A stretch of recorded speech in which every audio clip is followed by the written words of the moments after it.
यह बात सारी दुनिया को पता चल चुकी है कि भारत में एक खास समुदाय मुसलमानों के खिलाफ लगातार हिंसक बातें कर रहा है। हिंदू समाज को हथियारबंद कर दिया गया है, हथियारों से लैस कर दिया गया है और खास तरह के चेहरे हैं जो लगातार मुसलमानों के खिलाफ, सिर्फ मुसलमानों के खिलाफ क्या, ईसाई समुदाय के खिलाफ, दलितों के खिलाफ, सिखों के खिलाफ, हत्ता की सुप्रीम कोर्ट के खिलाफ भी बयानात दे रहे हैं। सुरेश चक्रवाणी को कौन नहीं जानता पिछले कई महीने से, हालांकि जब से ये पैदा हुआ है तब से लेकर अब तक का इसका रिकॉर्ड देख लीजिए, सिर्फ और सिर्फ ये नफरत फैला रहा है। और जो सुदर्शन न्यूज चैनल है जिसका मकसद ही यही है, जिसकी बुनियाद ही नफरत की ईंट से रखी गई है, उस चैनल का ये करता धरता 24 घंटे क्या करता है आप देखते हैं। लेकिन हद यह है कि ये सुप्रीम कोर्ट को भी गालियां बकता है, चैलेंज करता है। कल एक बार फिर से सुप्रीम कोर्ट ने हेट स्पीच पर सुनवाई करते हुए बड़ी बात कह डाली है। लिख के ले लीजिए, खबर बताने से पहले ही कह रहा हूं, इस पर भी कुछ नहीं होगा। हेट स्पीच पर बिना धर्म देखे दर्ज करें एफआईआर, सुप्रीम कोर्ट का राज्यों को निर्देश। सुप्रीम कोर्ट ने साफ कह दिया है कि आप धर्म देखे बिना, तवज्जो इस बात पर दीजिएगा, सुप्रीम कोर्ट कह रहा है आप धर्म देखे बिना हेट स्पीच देने वाले को गिरफ्तार करें। यानी सुप्रीम कोर्ट के न्यायाधीश भी इस बात को अल्हम्दुलिल्लाह समझ चुके हैं कि धर्म देखकर गिरफ्तारी नहीं की जाती। सुरेश चक्रवाणी और इसके जैसे न जाने कितने कुत्ते हैं जो यहां तक का तिलक लगाकर गैर संवैधानिक बात कर रहे हैं और उनको जानबूझकर गिरफ्तार नहीं किया जा रहा, उनसे कोई सवाल जवाब तक नहीं कर रहा। इसीलिए उनकी हिम्मत इतनी बढ़ गई है कि भारत की राजधानी दिल्ली में खड़े होकर वो संविधान को आतंकी संविधान कह रहा है। सुरेश चक्रवाणी के इस बयान को कल मैं सुना चुका हूं, लेकिन ठीक इसके एक दिन बाद सुप्रीम कोर्ट ने साफ कर दिया है कि जो राज्य प्रशासन है, पुलिस प्रशासन है, जो राज्य की सरकारें हैं, तुरंत ऐसे लोगों को गिरफ्तार करें बिना उसका धर्म देखे। साथ में यह भी कहा कि एफआईआर का इंतजार मत कीजिए। सुप्रीम कोर्ट यह बात पहले भी बोल चुका था, माननीय सुप्रीम कोर्ट यह पहले भी बोल चुका था कि एफआईआर का इंतजार किए, आप तुरंत एफआईआर कीजिए और गिरफ्तार कीजिए हेट स्पीच देने वालों को। लेकिन दिल्ली पुलिस हो या कोई और पुलिस हो, किसी ने ऐसा कोई कदम नहीं उठाया और सीधा सीधा सुप्रीम कोर्ट की बात को अनसुना किया। अब सुप्रीम कोर्ट भड़का है और सुप्रीम कोर्ट ने कहा कि अगर ऐसा नहीं किया गया तो सीधा सीधा ये सुप्रीम कोर्ट की अवमानना मानी जाएगी, यानी सुप्रीम कोर्ट का ये अपमान माना जाएगा। लेकिन आप भी जानते और हम भी जानते हैं कि ये सरकार किसकी है और सरकार कैसी सोच वालों की है और होना हवाना कुछ भी नहीं है। मेरे दोस्तों, अगर ये बात सही है और अगर प्रशासन सच में एक इंसान के नीचे नहीं नाच रहा और सुप्रीम कोर्ट की बातों का, आदेश का पालन करता है, तो इस स्क्रीन पर लगे हुए इस तस्वीर को देखिए। ये सुरेश चक्रवाणी पूरे भारत में 24-24 घंटे सिर्फ नफरत फैला रहा है। लेकिन सवाल यह है कि अब तक इसकी गिरफ्तारी क्यों नहीं हुई, जबकि इसने साफ साफ कहा है कि संवैधानिक आतंकवाद फैलाया जा रहा है, संवैधानिक आतंक है। लेकिन माननीय सुप्रीम कोर्ट के सामने हाथ जोड़कर कह रहा हूं, सिर्फ आपके बोल देने से जब कुछ नहीं हो रहा है तो आपको सख्त कार्रवाई का आदेश देना चाहिए। डीएसपी, एसीपी, तमाम उच्च अधिकारियों को अपने सामने बुलाकर सख्त निर्देश करने चाहिए, या फिर जो पालन नहीं कर रहे हैं उनको बर्खास्त, सस्पेंड कर देना चाहिए। आपके अंदर ये ताकत है और ये काम सिर्फ आप कर सकते हैं माय लॉर्ड, आपके सिवा कोई और नहीं। ये रिपोर्ट नहीं, ये जनता की शिकायत है माननीय सुप्रीम कोर्ट के सामने। मुझे यकीन है कि कोई ना कोई न्यायाधीश हमारी इस रिपोर्ट को फेसबुक, यूट्यूब पर स्क्रॉल करते करते देख रहे हैं और मैं जानता हूं कि देख रहे हैं। हाथ जोड़कर निवेदन है कि जो देश में नफरत फैलाई जा रही है, इसका इलाज आपकी कलम में है, इस संविधान में है। मेरे दोस्तों और न्यायाधीश के सामने हाथ जोड़कर इन तस्वीर को दिखाना चाहता हूं, यह रुक नहीं रहा है, लगातार बढ़ता जा रहा है। महाराष्ट्र के लातूर के इलाके में गौ आतंकवादियों ने पुलिस की मौजूदगी में 28 साल के आसिफ कुरैशी की मॉब लिंचिंग की कोशिश की। आसिफ कुरैशी पेशे से दूध वाला है। अपनी बीमार गाय को डॉक्टर के पास लेकर जा रहा था तो गौ आतंकवादियों ने गौ तस्करी का इल्जाम लगाकर उसको गाली बकी, मारा पीटा और फिर उससे कहा टोपी पहन। फिर टोपी पहनाकर कहा कि अपना सर गाय के सर से मिला और गाय के आगे अपना सर झुका। ये सब कुछ पुलिस प्रशासन के सामने होता रहा। माननीय सुप्रीम कोर्ट को, माननीय न्यायाधीश को ये देखने के बाद क्या कोई और सबूत चाहिए कि गौ आतंकवादी इस वक्त खुलकर पुलिस प्रशासन के साथ काम कर रहे हैं और प्रशासन उनकी मदद कर रहा है। माननीय सुप्रीम कोर्ट के सामने एक और सबूत पेश करना चाहूंगा जिसमें आप ये देख पाएंगे कि किस तरह से बहुसंख्यक समाज को जहरीला बना दिया गया है। अब संगी सुअरों को यह भी तकलीफ है कि ईद के मौके पर जुहू बीच पर ज्यादा मुसलमान क्यों नजर आ रहे हैं और कुर्ते पजामे और टोपी वाले और बुरखे वाले क्यों नजर आ रहे हैं। आखिर भगवादारी नारंगी जानवर क्यों नहीं दिख रहे, चुरकी वाले जने वाले क्यों नहीं दिख रहे, हाथ में गू लिए और गौमूत्र लिए क्यों इनके लोग नजर नहीं आ रहे हैं। ईद के मौके पर भी किस तरह से षड्यंत्र रच रहा है और चुपके चुपके वीडियो बनाता हुआ जो गैर कानूनी है, दूसरों की वीडियो, परिवार समेत की वीडियो बनाकर सोशल मीडिया पर अपलोड कर रहा है और नफरत फैला रहा है। जैसे किसी इस्लामिक राज्य जैसे वो मैंने कल देखा था लंदन में कैसे नमाज पढ़ी जा रही है दूर दूर तक, शांति दूत। अब इसमें कहाँ है शाइस्ता और कहाँ है, कौन ढूंढ सकता है इनको। ये कैसे बढ़ते जा रहे हैं ये देखिए।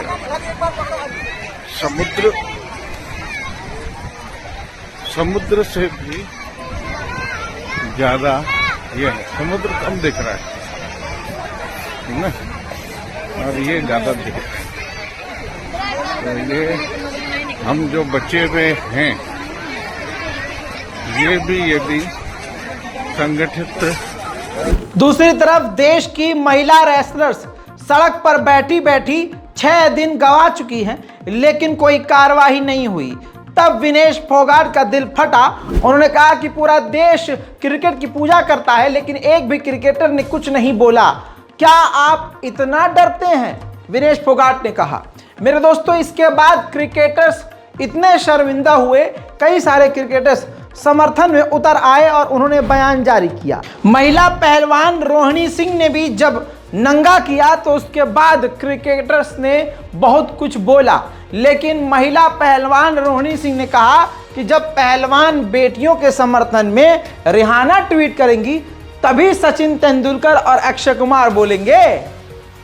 है ना कमाल की बात। इसके बाद क्रिकेटर्स ने जवाब दिया है, समर्थन किया है। सबसे पहले कपिल देव का बयान सामने आया और कपिल देव ने सवाल किया कि क्या इस देश की बेटियों को इंसाफ मिल पाएगा।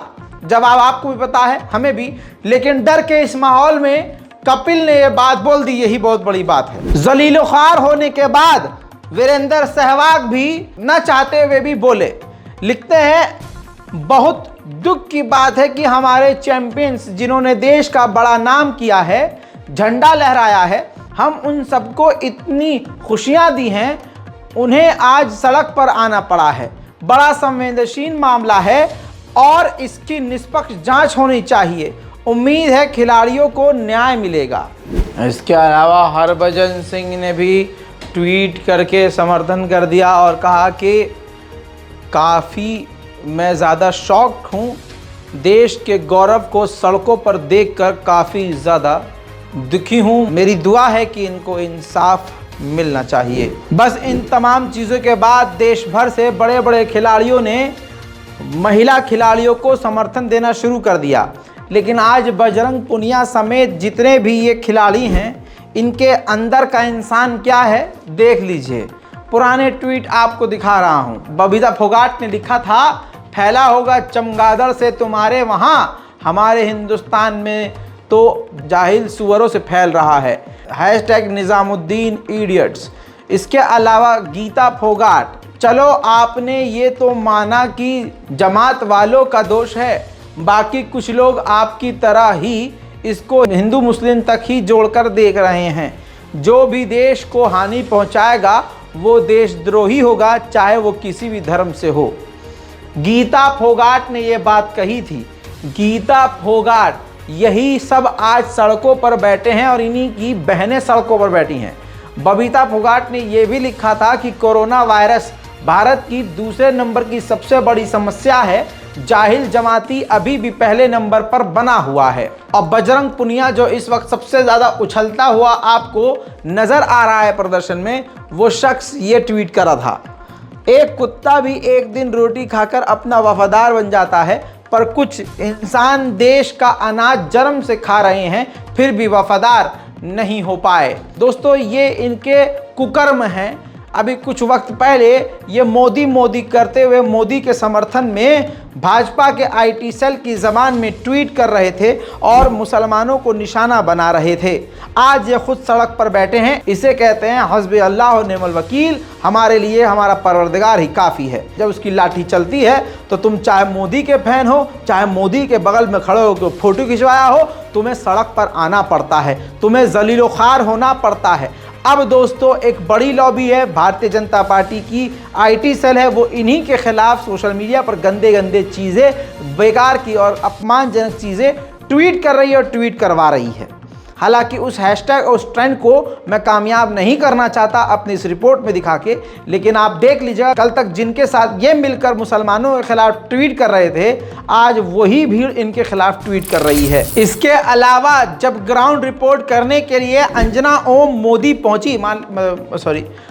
ओम कश्यप पहुंची आज तक की पत्रकार, जी हाँ, चाटुकारिता मोदी जी की करने वाली, जब वहाँ अपना माइक लेकर खिलाड़ियों के बीच गईं और पत्रकारिता करने का ढोंग कर रही थी, तो आस पड़ोस के भारतीयों ने अच्छे तरीके से आज तक को नंगा कर दिया और गोदी मीडिया मुर्दाबाद के नारे लगाए।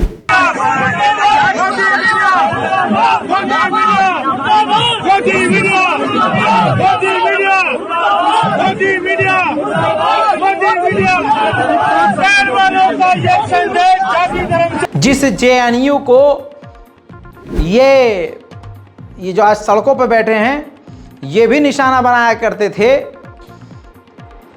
और बीजेपी के आईटी सेल का समर्थन करते थे, उसी की ज़बान बोलते थे, आज उन्हीं जेएनयू के छात्रों ने इन सड़कों पर बैठे हुए महिला रेसलर्स के समर्थन में आवाज़ उठाई, नाम ले लेकर न्याय मांगा है।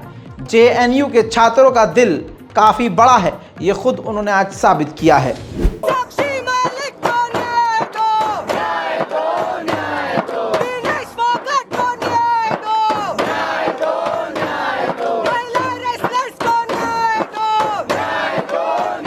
जब यही महिलाएं देश के लिए मेडल जीत के लाती है तो पूरे देश में जश्न बनता है। जब वही महिला आके बोल रही है कि हमारे खिलाफ यौन शोषण हो रहा है, हमारा साथ दीजिए, हमें न्याय हमें मिले, ये सुनिश्चित कीजिए, कहाँ है वो विद्यार्थी परिषद, कहाँ है वो भाजपा के लोग जो बेटी बचाओ बेटी पढ़ाओ को लेकर तमाम बिलबोर्ड्स लगाते हैं। ब्रिजभूषण को अरेस्ट करो, अरेस्ट करो, अरेस्ट करो, ब्रिजभूषण को अरेस्ट करो, अरेस्ट करो, अरेस्ट करो। आज जो इस सरकार में लोग बैठे हैं वो गुंडे हैं और ये गुंडों को श्रेय देते आए हैं। कश्मीर के मुद्दे को आप देख लीजिए, चाहे उन्नाव के मुद्दे को देख लीजिए या हाथरस के केस को देख लीजिए।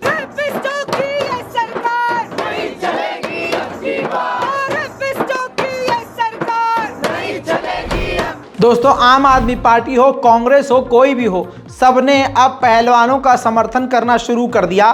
बॉलीवुड स्टार भी इसमें पीछे नहीं रहे। सुशांत सिंह ने पहलवानों का समर्थन करते हुए बयान दिया कि शर्म से सर झुकना चाहिए हमारा और इस सरकार का। पर सर झुकाए बैठी हैं वो बेटियां जिन्होंने दुनिया में हमारा सर ऊंचा किया है।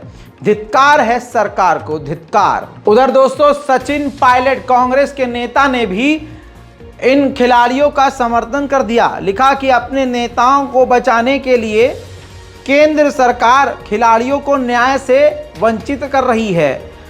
पहलवानों को कांग्रेस के नेता सचिन पायलट का खुलकर समर्थन मिल गया है। इसके अलावा भारत के खिलाड़ी नीरज चोपड़ा ने भी जमकर समर्थन किया और पूरा लंबा चौड़ा बयान जारी किया, जिसमें उन्होंने कहा कि देखकर दुख होता है, तकलीफ होती है। हमारे खिलाड़ी सड़कों पर बैठे हैं अपने न्याय को मांगने के लिए। जिन्होंने हमारा सर फख्र से ऊंचा किया, आज वो सड़क पर बैठे हैं एक न्याय मांगने के लिए। क्या हाल हो गया है इस देश का। इन तमाम चीजों के बीच पीटी उषा ने खिलाड़ियों के इन हरकत का विरोध किया, प्रदर्शन का विरोध किया। उनका ये कहना है कि भाई ये सब करने से पहले आप हमारे पास तो आते, हमारी कई संस्थाएं बनी हुई हैं। ये देश को बदनाम करने वाली बात है। जी हाँ, अब पीटी उषा एज अ खिलाड़ी ये बात नहीं कह रही हैं। जाहिर सी बात है, भारतीय जनता पार्टी की वो एक बड़ी नेता हैं। भारतीय जनता पार्टी ने उन्हें अपना एक टिकट दिया है, जिसकी वजह से उन्हें ये कहना पड़ रहा है। लेकिन एक महिला के खिलाफ कितना बोल सकती है और अपने अंदर के सम्मान, आत्मसम्मान को निकाल कर फेंक कर कोई आदमी इस तरह से गिर कैसे सकता है, मैं समझ नहीं पा रहा हूँ।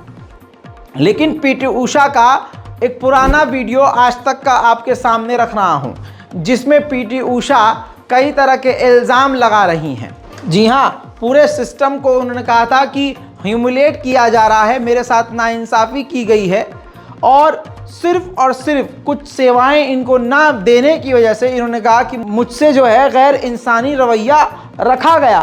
सिर्फ इसी बात पर इन्होंने पूरा बवाल खड़ा कर दिया था और रोना धोना शुरू कर दिया था।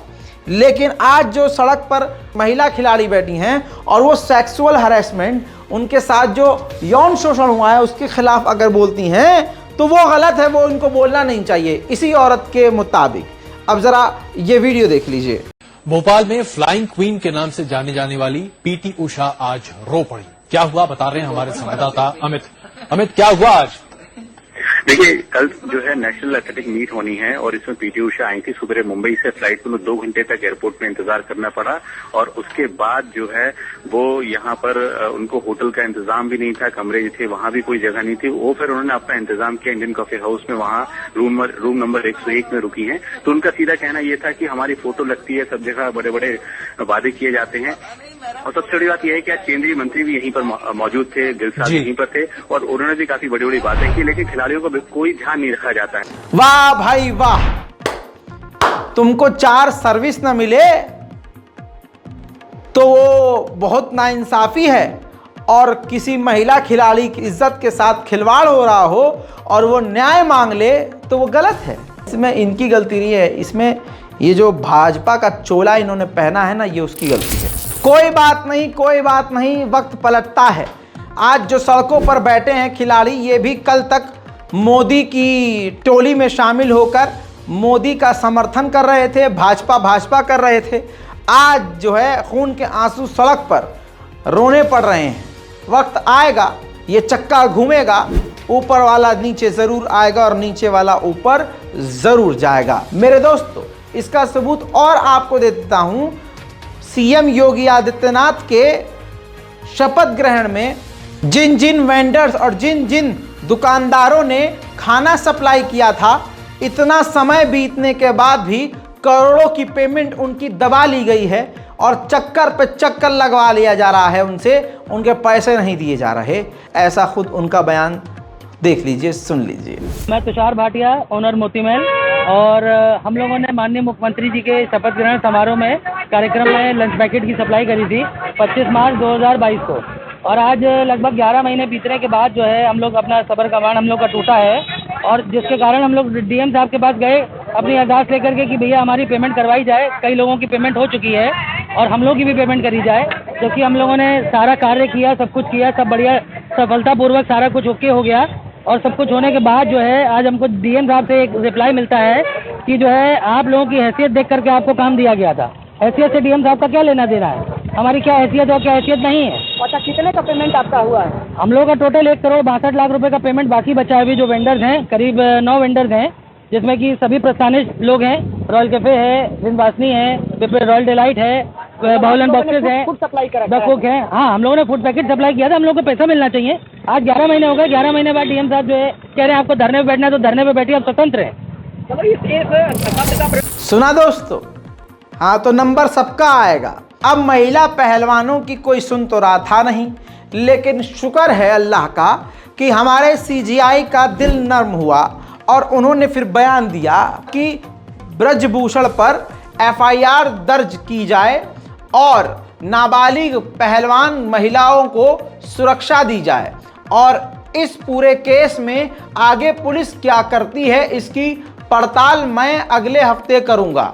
चंद्रचूड़ साहब को रजाग्राफी की तरफ से सल्यूट है। जिसके बाद दोस्तों अगली खबर ये आई कि सुप्रीम कोर्ट ने जब कहा कि एफआईआर दर्ज करो, तो दिल्ली पुलिस ने सुप्रीम कोर्ट से कहा कि ब्रजभूषण शरण सिंह के खिलाफ हम आज एफआईआर करेंगे। जिसके बाद एक बड़ी खबर ताज़ा देर रात सामने आई। इसमें यह बात सामने आई, लंबी जद्दोजहद के बाद WFI अध्यक्ष ब्रजभूषण के खिलाफ एफआईआर दर्ज हो चुकी है।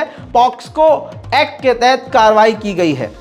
भारतीय कुश्ती महासंघ के अध्यक्ष और भाजपा सांसद ब्रजभूषण शरण की मुश्किलें अब बढ़ने वाली हैं। महिला पहलवानों की लंबी जद्दोजहद के बाद सांसद के खिलाफ दिल्ली पुलिस ने 2 एफआईआर दर्ज की है। महिला पहलवान लंबे समय से सांसद के खिलाफ एफआईआर दर्ज करने की मांग कर रही थी।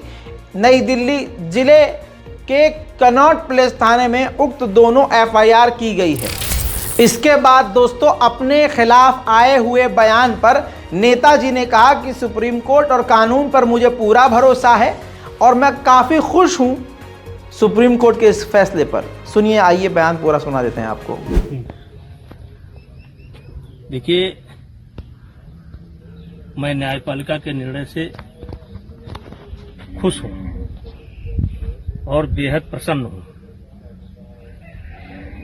और दिल्ली पुलिस को जांच मिली है और जांच में जहां भी मेरे सहयोग की आवश्यकता होगी मैं सहयोग करने के लिए तैयार हूं। और न्यायपालिका से बड़ा कोई नहीं है इस देश के अंदर, और मैं भी न्यायपालिका से बड़ा नहीं। उच्चतम न्यायालय का फैसला आया है, एफआईआर लिखने का आदेश हुआ है। यद्यपि सरकार की तरफ से कहा गया था कि एफआईआर लिखने में कोई दिक्कत नहीं है और एफआईआर लिखी जा चुकी होगी या लिखी जा रही होगी, और मैं सुप्रीम कोर्ट से बड़ा नहीं हूं। मैं उस फैसले का स्वागत करता हूं। अब आइए दोस्तों संतरों की बात करते हैं। लगातार मुसलमानों को ये निशाना बनाते हैं, लेकिन इन्हीं के गरीबान को जब चीरेंगे तो ये गंदे और घटिया और जलील और रुस्वा और ख़ार नजर आएंगे। आइए आज इनकी फिर से पावरोटी चीरिए मेरे साथ और मजा लीजिए। भिलवाड़ा के इलाके में सुनील नाम के 29 साल के जवान बेटे ने बूढ़ी मां मंजू, जिनकी उम्र 55 साल थी, चाकू से गोद गोद कर कत्ल कर दिया। 1 नहीं, 2 नहीं, 3 नहीं, 4 नहीं, 5 नहीं, 6 नहीं, 7 नहीं, 83 वार किए चाकू से अपनी मां पर। सुनील ने, हिंदू धर्म के सनातनी ने 83 बार चाकू अपनी मां के जिस्म में खोप डाले। और किस बात पर? एक मामूली सी बात पर। ये रिपोर्ट है। असल में मंजू अपने भाई की शादी में जाना चाहती थी। बेटे को यह बात पसंद नहीं थी। बेटा मना कर रहा था कि मामा की शादी में मत जाओ, लेकिन मां मंजू तैयार हो गई थी। इतनी सी बात पर कहा सुनी हुई, मां के ऊपर बेटे ने हाथ उठाया और फिर सुनील ने चाकू उठाकर अपनी मां पर 83 वार किए। मौके पर ही मां की मौत हो गई। कौन से धर्म से थे, कौन सा ये संस्कार था और ये कौन से राष्ट्र में आप जी रहे हैं, कौन से राष्ट्र के बनाए जाने की बात हो रही है, सब आपको जवाब वक्त दे रहा है। दोस्तों, हिंदू राष्ट्र की बात हो रही है और सनातनियों की बात हो रही है। संतरे की यहाँ बात हो और आपको एक ही खबर बता के चला जाऊं, यह आपके साथ नाइंसाफ़ी होगी। दोस्तों, खबर अब मानेसर से है। मानेसर में 34 साल के जितेंद्र ने अपनी बीवी का गला काट दिया, सर काट कर अलग कर दिया, दोनों हाथ को कई टुकड़ों में छोटे छोटे बांट दिया, फिर जिस्म के 2 हिस्से किए, फिर ऊपर के हिस्से को कई टुकड़ों में बांटा, टांग को, पैर को, उंगलियों को कई टुकड़ों में बांट दिया, कीमा कीमा कर दिया जितेंद्र ने। अब आप कहेंगे ऐसा क्यों किया? 7 जन्मों का रिश्ता होता है ये, है 7 जन्मों का रिश्ता हमारा राहुल, हमारा धर्म ऐसा नहीं है। हमारे धर्म में आओ, तुमको न्याय मिलेगा, इंसाफ मिलेगा, प्यार मिलेगा, बाबा जी का टुल्लू मिलेगा। अबे तुम्हारे धर्म में तो बीवियों के टुकड़े कर दिए जाते हैं। आहा, रिपोर्ट बता दूं आपको, खबर यह है कि जितेंद्र ने खुद गिरफ्तारी के बाद ये उगला है कि उसकी पत्नी उसको ताने मारती थी। ध्यान से सुन लो पतियों, जो शादीशुदा हैं उनके लिए बड़ी खबर है। बीवी ताने मारती थी और बीवियां जो हैं शादीशुदा उनके लिए भी ये खबर है बहुत बड़ी। तमाम ये खबर बीवियों को अपने बीवी वाले भेज दें। बीवी ताने मारती थी और कहती थी पैसा नहीं है, और पैसा नहीं होता था जिसकी वजह से चिक चिक बाजी हुआ करती थी। उसके बाद हद ये होती थी कि मार पिटाई पर बात आती थी और बीवी जलील बार बार मुझे करती थी। जितेंद्र ने ये बात कही पुलिस से, बीवी जलील करती थी, मेरे पास पैसा नहीं था, मैं गरीब था, काम चल नहीं रहा था, पैसा न देने की वजह से चिकचिक होती थी और चिकचिक होने की वजह से प्यार नहीं मिल रहा था और प्यार की तलाश में मुझे किसी और से प्यार हो गया। वाह वाह सनातनी वाह। इसके बाद प्यार ऐसा हुआ, ऐसा हुआ, ऐसा हुआ कि वहाँ भी पैसे की कमी होने लगी। यहाँ मुझे डर सताने लगा कि पत्नी को कुछ पता न चल जाए। इसी बीच में एक दिन मौका देखकर मैंने बीवी का ही खात्मा कर दिया। जितेंद्र साहब खुद बता रहे हैं। फिर उन्होंने कहा कि मैं ये जानता था कि अपनी पत्नी की लाश को मैं इस तरह से छुपा नहीं सकता, इस वजह से अलग अलग हथियारों और धारदार चीज़ से मैंने अपनी पत्नी के जिस्म के कई टुकड़े किए और पास के गांव में जाकर खेत के बीचों बीच एक सुनसान घर के अंदर उसके लाश के टुकड़ों को जलाना शुरू कर दिया। दोस्तों, इसके अलावा मैं आपको क्या बताऊं, और संघी कुत्ते ये ऐलान कर रहे हैं कि मुसलमानों, ओ मुसलमान की लड़कियों, हम सनातनियों से प्रेम करो, शादी करो। अरे धात थू। भैया जी आप तो। इसके अलावा दोस्तों, मर गया मरदूद, न फातिहा न दुरूद। बात कर रहा हूं मैं तारीख फटे की। तारीख फतेह नहीं, तारीख फटे, जिसकी जिंदगी फटी और आखिरत में भी फटेगी। दोस्तों, बिल आखिर 3 रोज के बाद तारीख फटे की लाश को आग के हवाले कर दिया गया।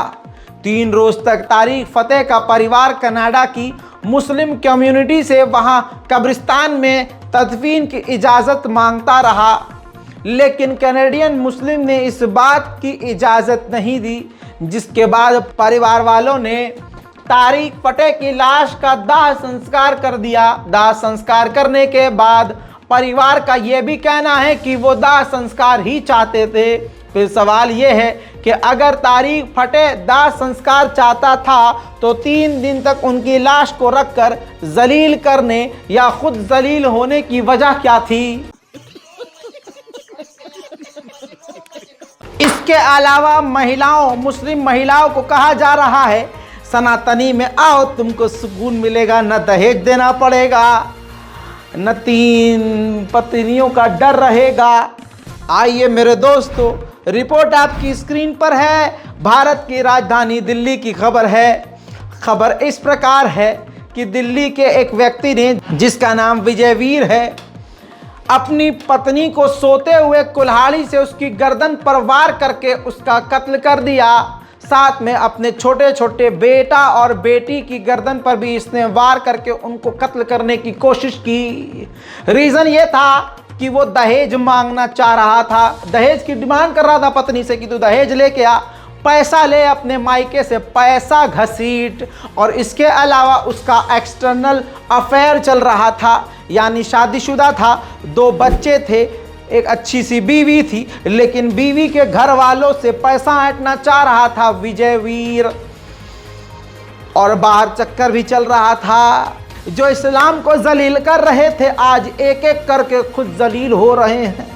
इन तमाम चीज़ों के बाद अगर मुस्लिम लड़कियां हिंदू लड़कों के साथ मटकती हुई, टहलती हुई, डेट मारती हुई नजर आए तो समझ जाना वो सिर्फ नाम की मुसलमान है और असल में वही मुसलमानों की गद्दार हैं। दोस्तों, घबराने की जरूरत नहीं है। भारत में जो हिंदू आतंकवादी लगातार नफरत फैला रहे हैं और सनातन का एक फर्जी चोला पहन के हिंदुत्व को बदनाम कर रहे हैं और हमारे हिंदू भाइयों को बदनाम कर रहे हैं, गल्फ में ऐसे लोगों को पहचाना जा रहा है। भारत के रिश्ते कतर के साथ काफ़ी बेहतर हैं, ऐसे में अरब देशों के साथ जहां भारत के रिश्ते बेहतर हैं, बहुत जल्द ख़राब होने वाले हैं। स्क्रीन पर इस रिपोर्ट को देखिए।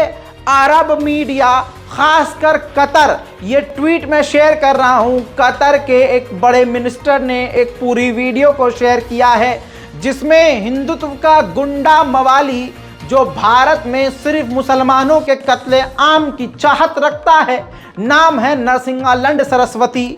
इसने अभी काबा शरीफ पर आपत्तिजनक बयान देते हुए कहा कि वो मक्केश्वर मंदिर है और आबे जमजम को भी इसने हिंदुत्व का पानी करार दिया। हम भी ये सोच रहे थे कि आखिर गल्फ अरब देश ऐसे और इतना मुर्दा कैसे हो सकते हैं, लेकिन हम गलत साबित हुए। अरब देश इस पर सतर्क हो गए हैं और अरब में ये खबरें चल रही हैं और आप देख रहे हैं कि कतर के एक सीनियर अफसर अधिकारी ने इस वीडियो को शेयर करके काफ़ी तल्ख सवाल खड़े किए हैं। तो दोस्तों, आने वाले समय में इसी तरह से अरब ने जिंदा होने का सबूत दिया तो दिन में तारे मोदी सरकार को नज़र आ जाएंगे। अगर ये 57 में से सिर्फ 5 मुस्लिम देश भी असलियत में अगर एक होकर जिस तरह से विदेश में रहकर, अरब में रहकर टनाटनी भारत में मुसलमानों के खिलाफ नफरत फैला रहे हैं, अगर अरब देश सिर्फ इतना फैसला ले ले कि हम गैर मुस्लिमों पर, अपने देश में रहने वाले गैर मुस्लिमों पर नजर रखेंगे कि वो नफरत, इस्लामोफोबिया फैला रहे हैं, कैसे फैला रहे हैं और भारत सरकार भारत के मुसलमानों के साथ कैसा रवैया कर रही है, मोदी सरकार एकदम सीधी हो जाएगी। मोदी जी खुद जाएंगे कतर, सऊदी अरब, क्योंकि अरबियों से उनकी बहुत बनती है। कहते हैं ना कि मतलब विदेश के मुल्ला जी से तो बहुत बन रही है और अपने घर के अब्दुल से तुम्हें तकलीफ है। ये सारी तस्वीरें चीख चीख कर कह रही हैं कि भाई मोदी जी का बहुत बेहतर रिश्ता है अरबियों के साथ। भारतीय जनता पार्टी बहुत, मतलब क्या ही कहें, लेकिन भारत के मुसलमानों के साथ। ये जो मैंने आपको दिखाया ये कतर के थे, कतर के एक बड़े नेता, राजनेता हैं। अब अरब, सऊदी अरब के राजनेता को देख लीजिए, उन्होंने क्या ट्वीट किया है। सूडान से भारतीयों को निकालने का वीडियो शेयर करते हुए और भारतीय एम्बेसडर जिस प्रकार से सऊदी अरब में अरब देशों के साथ मिलकर काम कर रहे हैं, उस वीडियो को शेयर करते हुए सऊदी अरब के एक नेता ने लिखा कि सऊदी अरब भारतीयों को जिस तरह से बचा रहा है और सूडान से निकाल रहा है और इंसानियत का पैगाम दे रहा है और भारतीयों को बचाने का काम कर रहा है, इसके विपरीत, इसके उल्टा अगर देखा जाए तो खुद हमारे अपने मुसलमान भाइयों के साथ ये मोदी सरकार, मोदी जी को उन्होंने मेंशन भी किया है कि मोदी सरकार भारत में मुसलमानों के साथ घटिया और गिरा हुआ व्यवहार कर रही है। दोस्तों, ये खबर साफ है। इस बात से आज रजा ग्राफिक इस रिपोर्ट से बात क्लियर होती है कि अरब देश अब भारत पर नजर गाड़ कर बैठ गए हैं। इसी तरह से आपको और हमको सोशल मीडिया पर बोलते रहना है और अगर आप नहीं बोल सकते तो हमारी आवाज़ को, हमारी रिपोर्ट को शेयर करते रहना है। उधर योगी सरकार से सुप्रीम कोर्ट ने अतीक अहमद के एनकाउंटर पर सीधा जवाब मांग लिया है। सुप्रीम कोर्ट ने जो सवाल किया है वो भी आपको सोचने पर मजबूर कर देगा। सुप्रीम कोर्ट ने योगी सरकार से पूछ लिया, अतीक और अशरफ को मेडिकल के लिए पैदल क्यों ले जाया जा रहा था। एम्बुलेंस से क्यों नहीं ले गए? दोस्तों, अपने में ही ये एक बड़ा सवाल है और साफ जाहिर है जो कुछ साल पहले संसद में खड़ा होकर बच्चों की तरह रो रहा था, आज उसके हाथ में सरकार का झुंझुना है तो वो कुछ भी कर रहा है। दोस्तों, पनौती बुरी चीज होती है। दिन की शुरुआत सदके से किया करो। बुजुर्ग कहते हैं गरीबों को दान दिया करो। मुसीबतें पलट जाती हैं। ऊपर वाला ईश्वर, परमात्मा, अल्लाह, गॉड, भगवान रहम करता है। पनौती से दूर रहा करो और जो पनौती है उससे तो बिल्कुल ही दूर रहा करो। अब वंदे भारत कितनी बेहतरीन ट्रेन है, न जाने किसने उसको कौन सा झंडा दिखाया है कि आए दिन कभी गाय से कभी बकरी से टकरा जाती है, लेकिन ज़्यादातर ये गाय से टकरा रही है।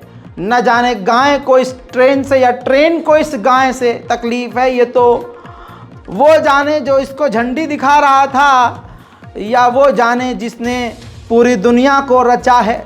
मेरे दोस्तों, भोपाल से दिल्ली आ रही भारत की एक खूबसूरत वंदे भारत ट्रेन एक बार फिर से गाय से टकरा गई और अगला हिस्सा टूट गया। माफ़ कीजिएगा, गाय का नहीं ट्रेन का पूरा बम्पर निकल कर लटक गया। समझ में नहीं आ रहा कि हमारी गाय मेड इन इंडिया है या ट्रेन मेड इन इंडिया। दोनों से मजबूत और कमज़ोर कौन है मैं कुछ नहीं कह सकता, लेकिन तस्वीर दिखा सकता हूँ।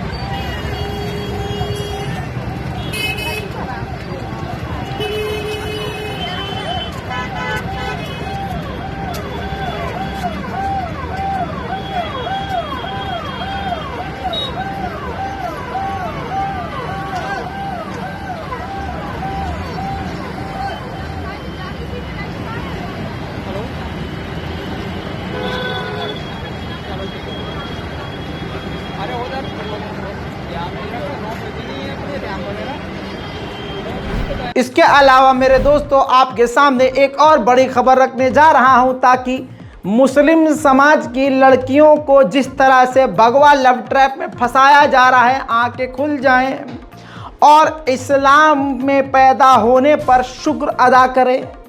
जी हाँ मेरे दोस्तों, जो संतरे खड़े होकर मुसलमानों को गालियां बकते हैं, उनके घर में क्या हो रहा है। एक और मामला, यूपी के बांदा में एक पत्नी ने सोते हुए अपने पति के गर्दन को चाकू से रेद कर कत्ल कर दिया। अब शादीशुदा अगर आप हैं तो माफ़ कीजिएगा, अपनी पत्नी पर इतना भरोसा भी मत कीजिएगा। मैं डराने की बात नहीं कर रहे हैं, हम आपको थोड़ा समझा रहे हैं, मजाक मजाक में आपको बड़ी बात बता रहे हैं। बांदा में हिंदू इंटर कॉलेज के लिपिक की हत्या हुई। पुलिस ने बड़ी मेहनत करके खुलासा कर लिया। मामला क्या है मैं आपको बता देता हूं। दोस्तों, प्रदीप चौरहिया 18 अप्रैल को सो रहे थे। उनकी पत्नी ने उनका चाकू से गला रेत कर कत्ल कर दिया। जी हां, पत्नी का नाम ज्योति है, पति का नाम रामू। गला रेत कर ज्योति ने अपने पति का कत्ल कर दिया। अगले दिन देवर पर एफआईआर कर दी कि ज़मीनी विवाद की वजह से ये काम किया गया है। पुलिस ने जब छानबीन करी और काफ़ी गहनता से जांच करी, तब पता चला कि पत्नी का किसी दूसरे ढाबे वाले के साथ, वो भी हिंदू समाज से, बहुसंख्यक समाज से था, ज्योति का उससे दीपक जल रहा था। ज्योति की ज्योति उस दीपक पे निछावर हो रही थी और पति बीच में अड़ रहा था, तो पति का पता परमानेंटली चेंज करवा दिया ज्योति ने ऊपर। अब पुलिस ने ज्योति को गिरफ्तार कर लिया है और उसके बॉयफ्रेंड को भी गिरफ्तार कर लिया है और उसके बॉयफ्रेंड के एक साथी को भी गिरफ्तार कर लिया है। मुसलमानों में ये होता है, वो होता है, मोहब्बत नहीं मिलती, सम्मान नहीं मिलता, ही। अरे भैया, ऐसा तो कहीं नहीं होता। और अगर होता है तो जो यहाँ होता है वो वहाँ भी होता है, क्योंकि क्राइम करने वाले का मजहब नहीं देखना चाहिए। अब दोस्तों इस रिपोर्ट में मज़ा आ गया हो तो रिपोर्ट शेयर कर दीजिएगा, कुछ ज्ञान की बातें आपको समझ में आई हो तो शेयर कर दीजिएगा, क्योंकि हालात ऐसे हैं कोई बोलना नहीं चाहता, सब डर के बैठे हैं, और जो बेडर बेखौफ होके जिगर रख कर बोल रहे हैं उन तक का आप लोग साथ नहीं दे रहे, तो फिर बताइए किस भरोसे बोले। मैं वैसे भी सिर्फ अल्लाह भरोसे चलता हूँ, आपसे मांगता क्या हूँ, एक लाइक, एक शेयर और एक सब्सक्राइब। सब्सक्राइब कर लिया है तो अच्छी बात है, नहीं किया है तो कीजिए और दूसरों से भी करवाइए। जितनी हमारी ताकत बढ़ेगी रज़ाग्राफ़ी की आवाज़ उतनी दूर तक जाएगी, और आप जो कहेंगे वही होगा, और आपके दिल की आवाज़ रज़ाग्राफ़ी उठाता रहेगा। जय हिंद।